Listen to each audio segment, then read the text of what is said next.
Bharatiya Janata party ਵੱਲੋਂ ਤ੍ਰਿਪੁਰਾ ਦੇ ਮੁੱਖ ਮੰਤਰੀ ਬਿਪਲਬ ਦੇਵ ਨੇ ਪੰਜਾਬ ਅਤੇ ਹਰਿਆਣਾ ਦੇ ਲੋਕਾਂ ਬਾਰੇ ਇੱਕ ਅਜਿਹੀ ਗੱਲ ਆਖ ਦਿੱਤੀ ਕਿ ਜਿਸ ਤੋਂ ਬਾਅਦ ਉਹਨਾਂ ਦਾ ਚਾਰੇ ਪਾਸੇ ਵਿਰੋਧ ਹੋਣਾ ਸ਼ੁਰੂ ਹੋ ਗਿਆ, ਜਿਸ ਵਿੱਚ ਉਹਨਾਂ ਆਖ ਦਿੱਤਾ ਕਿ ਪੰਜਾਬ ਅਤੇ ਹਰਿਆਣਾ ਦੇ ਲੋਕਾਂ ਦਾ ਦਿਮਾਗ ਬਹੁਤ ਘੱਟ ਹੁੰਦਾ ਹੈ ਜਦਕਿ ਸਰੀਰਕ ਬਲ ਜ਼ਿਆਦਾ ਹੁੰਦਾ ਹੈ। ਜਿਸ ਤੋਂ ਬਾਅਦ ਉਹਨਾਂ ਦੇ ਇਸ ਬਿਆਨ ਦੀ ਚਾਰੇ ਪਾਸੇ ਨਿਖੇਧੀ ਹੋਣੀ ਸ਼ੁਰੂ ਹੋ ਗਈ। ਉਸ ਤੋਂ ਬਾਅਦ ਉਹਨਾਂ ਨੇ ਇਸ ਤੇ ਯੂ ਟਰਨ ਲੈਂਦਿਆਂ ਮੁਆਫੀ ਵੀ ਮੰਗ ਲਈ, ਪਰ ਆਮ ਆਦਮੀ ਪਾਰਟੀ ਤੇ ਕਾਂਗਰਸ ਨੇ ਇਸ ਦੇ ਖਿਲਾਫ ਰੱਜ ਕੇ ਭੜਾਸ ਕੱਢੀ ਹੈ ਅਤੇ ਤ੍ਰਿਪੁਰਾ ਦੇ ਮੁੱਖ ਮੰਤਰੀ ਖਿਲਾਫ ਭਾਰਤੀ ਜਨਤਾ ਪਾਰਟੀ ਤੋਂ ਕਾਰਵਾਈ ਕਰਨ ਦੀ ਮੰਗ ਕੀਤੀ ਹੈ। ਤ੍ਰਿਪੁਰਾ ਦੇ ਬੀਜੇਪੀ ਦੇ ਮੁੱਖ ਮੰਤਰੀ ਬਿਪਲਬ ਦੇਵ ਦਾ ਬਹੁਤ ਹੀ ਘਟੀਆ, ਦੁਖਦਾਇਕ ਤੇ ਦਿਲਾਂ ਨੂੰ ਠੇਸ ਪਹੁੰਚਾਉਣ ਵਾਲਾ ਬਿਆਨ ਸਾਹਮਣੇ ਆਇਆ। ਉਹਨਾਂ ਨੇ ਪੰਜਾਬੀਆਂ ਤੇ ਹਰਿਆਣਵੀਆਂ ਬਾਰੇ ਇੱਕ ਕਮੈਂਟ ਕੀਤਾ ਕਿਸੇ ਫੰਕਸ਼ਨ 'ਚ। ਅਸਲ 'ਚ ਉਹ ਬੀਜੇਪੀ ਦੀ ਸੋਚ ਹੀ ਸਾਹਮਣੇ ਆਈ ਹੈ, ਜਿਹੜੀ ਮਾਨਸਿਕਤਾ ਉਹਨਾਂ ਦੀ ਜਿਹੜੀ ਹੈ ਉਹ ਮਿਨੋਰਟੀਜ਼ ਪ੍ਰਤੀ ਜੋ ਪਿਛਲੇ ਕਈ ਸਾਲਾਂ ਤੋਂ ਜੋ ਉਹ ਸੈਂਟਰ ਦੇ ਵਿੱਚ ਰਾਜ ਦੇ ਵਿੱਚ ਆਏ ਨੇ, ਸੱਤਾ 'ਚ ਆਏ ਨੇ, ਉਦੋਂ ਤੋਂ ਜਿਹੜੀ ਸਾਹਮਣੇ ਆ ਰਹੀ ਹੈ। ਤ੍ਰਿਪੁਰਾ ਦੇ ਮੁੱਖ ਮੰਤਰੀ ਨੇ ਕਮੈਂਟ ਕਰਦੇ ਹੋਏ ਕਿਹਾ ਕਿ ਪੰਜਾਬੀ ਕੌਮ ਜਿਹੜੀ ਹੈ, ਸਿੱਖ ਕੌਮ ਜਿਹੜੀ ਹੈ, ਉਹ ਸਰੀਰਕ ਤੌਰ ਤੇ ਬਹੁਤ ਸਟਰੋਂਗ ਹੈ, ਬਹੁਤ ਤਕੜੇ ਨੇ, ਪਰ ਉਹਨਾਂ ਨੂੰ ਅਕਲ ਘੱਟ ਹੁੰਦੀ ਹੈ। ਬਿਲਕੁਲ ਇਹੀ ਉਹਨਾਂ ਨੇ ਹਰਿਆਣਵੀ ਜਾਟ ਭਾਈਆਂ ਬਾਰੇ ਕਿਹਾ ਕਿ ਉਹ ਵੀ ਸਰੀਰਕ ਤੌਰ ਤੇ ਬਹੁਤ ਤਕੜੇ ਹੁੰਦੇ ਨੇ, ਪਰ ਉਹਨਾਂ ਨੂੰ ਵੀ ਅਕਲ ਘੱਟ ਹੁੰਦੀ ਹੈ, ਉਹਨਾਂ ਦਾ ਦਿਮਾਗ ਘੱਟ ਹੁੰਦਾ। ਮੈਂ ਤ੍ਰਿਪੁਰਾ ਦੇ ਮੁੱਖ ਮੰਤਰੀ ਜੀ ਨੂੰ ਇਹ ਦੱਸ ਦੇਣਾ ਚਾਹੁੰਦਾ ਕਿ ਜਿਸ ਕਮਿਊਨਿਟੀ ਬਾਰੇ, ਜਿਸ ਕੌਮ ਬਾਰੇ ਤੁਸੀਂ ਕਮੈਂਟ ਕਰ ਰਹੇ ਹੋ, ਜੇ ਉਹ 90% ਕੁਰਬਾਨੀਆਂ ਨਾ ਦਿੰਦੀ ਤਾਂ ਸ਼ਾਇਦ ਤੁਸੀਂ ਵੀ ਅੱਜ ਤ੍ਰਿਪੁਰਾ ਦੇ ਮੁੱਖ ਮੰਤਰੀ ਨਾ ਹੁੰਦੇ, ਕਿਉਂਕਿ ਦੇਸ਼ ਅੰਗਰੇਜ਼ਾਂ ਦੇ ਅਧੀਨ ਗੁਲਾਮ ਹੁੰਦਾ। ਸੋ ਆਜ਼ਾਦੀ ਦੇ ਵਿੱਚ 90% ਕੁਰਬਾਨੀਆਂ ਪੰਜਾਬੀਆਂ ਦੀਆਂ ਨੇ, ਭਾਵੇਂ ਉਹ 1857 ਦੇ ਗਦਰ ਤੋਂ ਸ਼ੁਰੂ ਕਰ ਲਈਏ, ਗਦਰੀ ਬਾਬਿਆਂ ਤੋਂ, ਸ਼ਹੀਦ ਆਜ਼ਮ ਭਗਤ ਸਿੰਘ, ਕਰਤਾਰ ਸਿੰਘ ਸਰਾਭਾ, ਸ਼ਹੀਦ ਊਧਮ ਸਿੰਘ, ਜਾਂ ਹੋਰ ਹਜ਼ਾਰਾਂ ਅਣਗਿਣਤ ਇਸ ਤਰ੍ਹਾਂ ਦੇ ਸ਼ਹੀਦ ਜਿਨ੍ਹਾਂ ਨੇ ਦੇਸ਼ ਦੀ ਆਜ਼ਾਦੀ ਵਾਸਤੇ ਆਪਣੀ ਜਾਨ ਦਿੱਤੀ ਹੈ, ਕੁਰਬਾਨੀਆਂ ਦਿੱਤੀਆਂ ਨੇ, ਤਸੀਹੇ ਝੱਲੇ ਨੇ। ਤੇ ਉਦੋਂ ਕਿਉਂਕਿ ਹਰਿਆਣਾ ਵੀ ਨਾਲ ਹੀ ਹੁੰਦਾ ਸੀ, ਪੰਜਾਬ ਦਾ ਹਿੱਸਾ ਹੁੰਦਾ ਸੀ, ਉਹ ਵੀ ਨਾਲ ਹੀ ਨੇ, ਵਿੱਚ ਹੀ ਨੇ ਸਾਡੇ। ਪੂਰੀ ਦੁਨੀਆ ਦੇ ਵਿੱਚ ਪੰਜਾਬੀ ਜਿੱਥੇ ਵੀ ਗਏ ਨੇ, ਉਹਨਾਂ ਨੇ ਆਪਣਾ ਇੱਕ ਖਾਸ ਮੁਕਾਮ ਬਣਾਇਆ। ਅੱਜ ਦੁਨੀਆ ਦੇ ਟੌਪ 5 ਡਿਵੈਲਪ ਕੰਟਰੀਆਂ ਦੇ ਵਿੱਚ ਗਿਣਿਆ ਜਾਣ ਵਾਲਾ ਕੈਨੇਡਾ, ਉੱਥੋਂ ਦਾ ਡਿਫੈਂਸ ਮਿਨਿਸਟਰ ਇੱਕ ਪੰਜਾਬੀ ਹੈ, ਹਰਜੀਤ ਸਿੰਘ ਸੱਜਣ। ਤੇ ਉੱਥੇ ਜਿਹੜੀ ਕੈਬਨਿਟ ਹੈ ਉਹਨਾਂ ਦੀ, ਉਹਦੇ ਵਿੱਚ ਮੋਦੀ ਸਾਹਿਬ ਦੀ ਕੈਬਨਿਟ ਨਾਲੋਂ ਜ਼ਿਆਦਾ ਪੰਜਾਬੀ ਮੰਤਰੀ ਨੇ। ਸੋ ਕਮੈਂਟ ਕਰਨ ਤੋਂ ਪਹਿਲਾਂ ਥੋੜਾ ਜਿਹਾ ਕਿਸੇ ਵੀ ਕੌਮ ਦਾ ਇਤਿਹਾਸ ਜਾਣ ਲੈਣਾ ਚਾਹੀਦਾ ਹੈ। ਵੈਸੇ ਤਾਂ ਬੀਜੇਪੀ ਦਾ ਮੈਨੂੰ ਪਤਾ ਹੈ ਕਿ ਉਹਨਾਂ ਦੀ ਸੋਚ ਇਹੀ ਹੈ, ਉਹ ਸਾਡਾ ਇਹ ਮਾਣਮੱਤਾ ਇਤਿਹਾਸ ਜਿਹੜਾ ਹੈ ਕੁਰਬਾਨੀਆਂ ਵਾਲਾ, ਉਹ ਪਹਿਲਾਂ ਹੀ ਪਾਠਕ੍ਰਮ ਚੋਂ, ਸਿਲੇਬਸ ਚੋਂ ਬਾਹਰ ਕਰ ਰਹੇ ਆ ਹੌਲੀ ਹੌਲੀ। ਸੋ ਉੱਥੋਂ ਹੀ ਇਹ ਸੋਚ ਜਿਹੜੀ ਹੈ ਉਹ ਸਾਹਮਣੇ ਆ ਜਾਂਦੀ ਹੈ।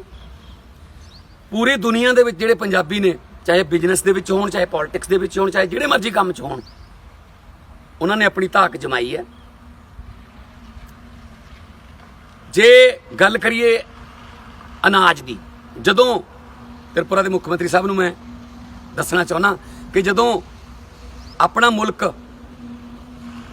ਅਨਾਜ ਵਾਸਤੇ ਤਰਸਦਾ ਸੀ, ਅਸੀਂ ਕਣਕ ਵੀ ਬਾਹਰੋਂ ਅਮਰੀਕਾ ਤੋਂ ਇੰਪੋਰਟ ਕਰਦੇ ਸੀ, ਉਸ ਵੇਲੇ ਇਹਨਾਂ ਪੰਜਾਬੀ ਤੇ ਹਰਿਆਣਵੀਆਂ ਨੇ ਮਿੱਟੀ ਨਾਲ ਮਿੱਟੀ ਹੋ ਕੇ ਹਰੀ ਕ੍ਰਾਂਤੀ ਲਿਆ ਕੇ ਮੁਲਕ ਨੂੰ ਅਨਾਜ ਦੇ ਮਾਮਲੇ 'ਚ ਆਤਮ ਨਿਰਭਰ ਬਣਾਇਆ, ਭੰਡਾਰ ਭਰੇ ਦੇਸ਼ ਦੇ ਅਨਾਜ ਨਾਲ।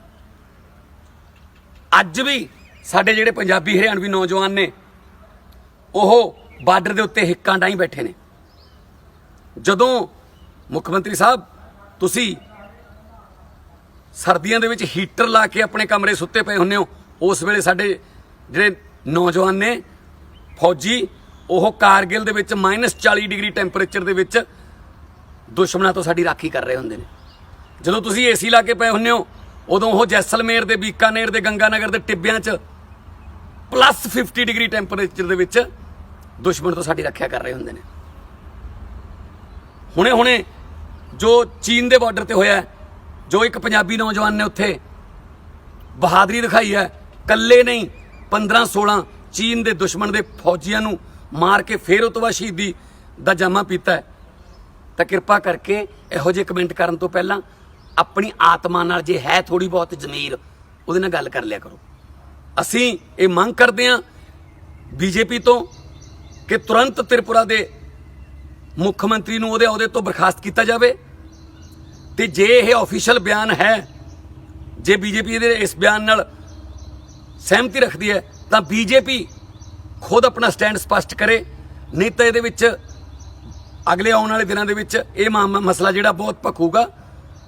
ਤੇ ਆਪਦੀ ਆਤਮ सम्मान की रक्षा वास्ते ਜਿਹੜੇ पंजाबी ने ਜਾਂ हरियाणवी ने ਅਸੀਂ जिस ਲੈਵਲ ਤੇ भी जाना पे ਅਸੀਂ ਜਾਵਾਂਗੇ, पर ਅਸੀਂ बीजेपी ਦੀ ਇਸ ਤਰ੍ਹਾਂ ਦੀ ਜਿਹੜੀ घटिया सोच है ये देश ਦੇ ਵਿੱਚ ਅਸੀਂ पनपन नहीं देवांगे। मैं समझता हूँ कि ये बीजेपी की कोड़ी मानसिकता दर्शाती है कि वो कैसे मिनोरिटी के खिलाफ हमले कर रहे हैं, कैसे सिखों के खिलाफ और पंजाबियों के खिलाफ और जाटों के खिलाफ उन्होंने अपनी पढ़ास निकाली है।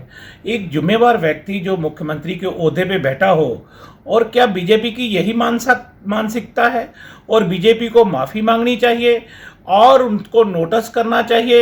और मेरी हैरानगी इस बात की है कि अभी तक पंजाबियों के ऊपर, जाटों के ऊपर, सिखों के ऊपर इतना बड़ा हमला हुआ हो और बीजेपी खामोश बैठी हो, माफ़ी ना मांगिए, तो मैं समझता हूँ ये बेशर्मी की हद है। देखो, मैं समझदा कि कल जो त्रिपुरा के बीजेपी मुख मंत्री बिप्लब देव ने पंजाबी कम्यूनिटी और सिख भाईचारे की समझदारी बारे, अकलमंदी बारे और उन्होंने इंटलैक्चुअल लेवल बारे गल की है, बहुत अनफॉर्चुनेट है। और इस तो एक गल तो सिद्ध हो गई है कि जिहड़ा बंदा मुख मंत्री के अहुदे ते पहुंच के अजिही गल किसी भाईचारे, किसी धर्म के खिलाफ बोलता है, वो आप किन्नी क अकल का मालक है, इस तो साबित हो जाता है, सिद्ध हो जाता है। और नाल ही मैं इन्हों याद करवाना चाहूँगा, दसना चाहूँगा कि जिथे अज कल्ले पंजाब का नहीं पूरे मुल्क का इतिहास है जिहड़ा वो साडे पंजाबियां दी बहादरी दे नाल, उन्हां दी शूरवीरता दे नाल भरिया पिया है। और अज जे दुनिया के किसी कोने दे विच जे कोई जाके सब तो वध कामयाब कौम कोई है तो वह पंजाबी ने ते साडे सिख वीर ने। चाहे अमेरिका, कैनेडा, यूरोपीयन कंट्रीज़ की गल कर लीए तो उत्थे जाके चाहे बिजनेस है, चाहे पॉलिटिक्स है, चाहे कोई खेत्र है, सब तो वध जे कामयाबी हासिल की है तो आपकी समझदारी, आपदी दयानतदारी, आपदी अकल दे बल दे उपर साडी पंजाबी कम्यूनिटी ने की है। और दूजी गल मैं बीजेपी तो पूछना चाहूँगा कि की यह जो उन्होंने मुख मंत्री ने पंजाबियों की शान के खिलाफ कहा है, कि यह बीजेपी का ऑफिशियल स्टैंड है? जे ऑफिशियल स्टैंड नहीं है तो उन्होंने आपदे त्रिपुरा के मुख मंत्री को इमीडिएटली बर्खास्त करना चाहिए, उन्होंने उन्होंने अहुदे तो लांभे किया जाना चाहिए। और तीजी गल मैं सरदार सुखबीर सिंह बादल जी को बेनती करूँगा कि बहुत लंबा समा हो गया तुसी सिर्फ और सिर्फ आपदी राजनीतिक सांझ वास्ते और सिर्फ आपदी केंद्र दे एक वजारत बचा के रखने वास्ते तुसी बहुत लंबा समा पंजाबियों की दस्तार है जिहड़ी वो बीजेपी के पैरों के विच रोल रखी है। कृपा करके इस दस्तार के उपर थोड़ा बहुत रहम करो।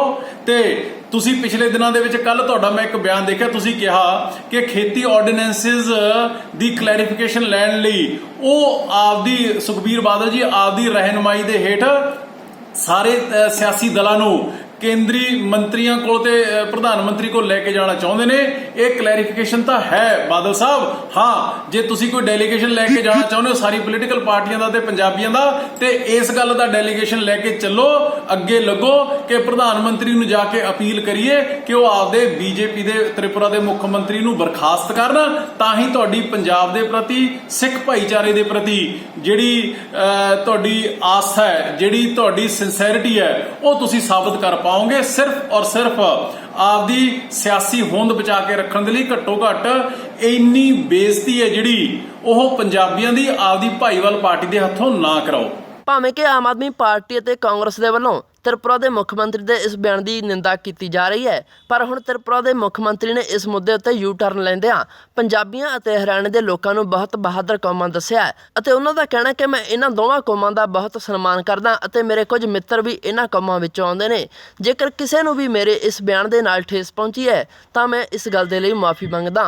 दरअसल उन्होंने एक प्रैस क्लब दे विच बयान ये दिता सी कि बंगाल के लोग बहुत सियाणे हुंदे ने, जबकि पंजाब और हरियाणे के लोग ताकतवर हुंदे ने, पर उन्हां दा दिमाग घट हुंदा है। इस नूं लैके बहुत वड्डा विवाद पैदा हो गया सी, जिस ते आखिर हुण त्रिपुरा के मुख मंत्री नूं माफ़ी मंग के खैड़ा छुड़ाउणा पै रिहा है। Bureau report the Punjab TV.